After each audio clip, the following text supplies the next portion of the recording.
This is a shocking revelation. Magnetic anomaly discovered near the ancient stone circles in the Hebrides Islands of Scotland. They're on the west of Scotland, as we know. This is on Sputnik News and Wikipedia. The Callanish stones, the standing stones of the Tursacan Calanese, it's located on the Isle of Lewis. The monuments created thousands of years ago in what's known as the Outer Hebrides. They stunned researchers and history fans for decades. Traces of massive lightning strikes or smaller strikes might give scientists clues as to the origins of this enigma. The team of researchers from the University of St. Andrews, together with the University of Bradford, stumbled upon evidence of a massive magnetic anomaly near one of the Outer Hebrides main stone circles, known as the Tursacan Calanese, is on the Isle of Lewis. And the study of nearby satellite sites in the search for lost circles concealed in the path in the peat.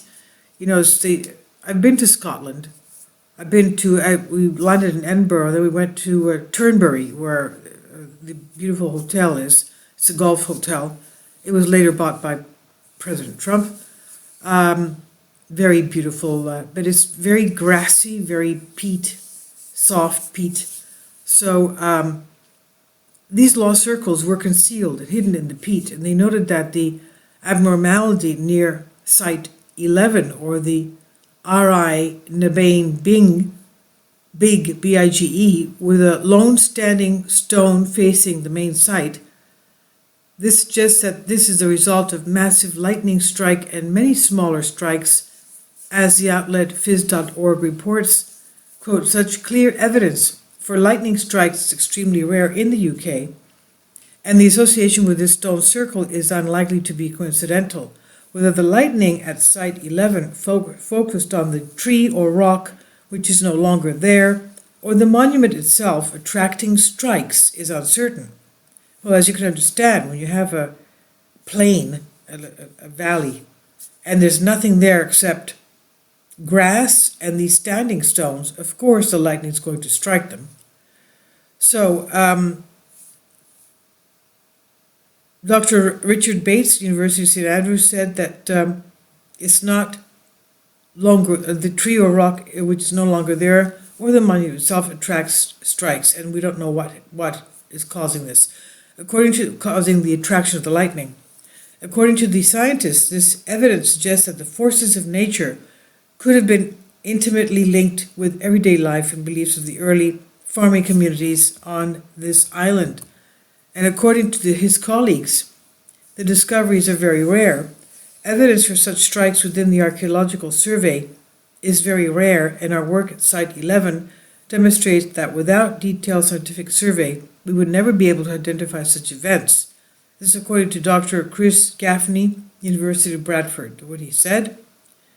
So in their hunt for the lost monuments, which are of course under the peat, researchers managed to virtually recreate the stone circles at the University of Andrews School of Computer Science in order to see what this area looked like 4,000 years ago.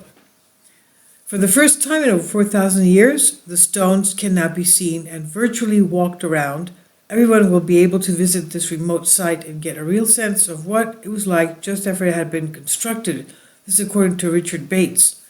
The team's work will not end there, as they plan to return to the island in 2020 to conduct further research on the land, as well as the waters that are now concealing the old landscape as a result of sea level rise.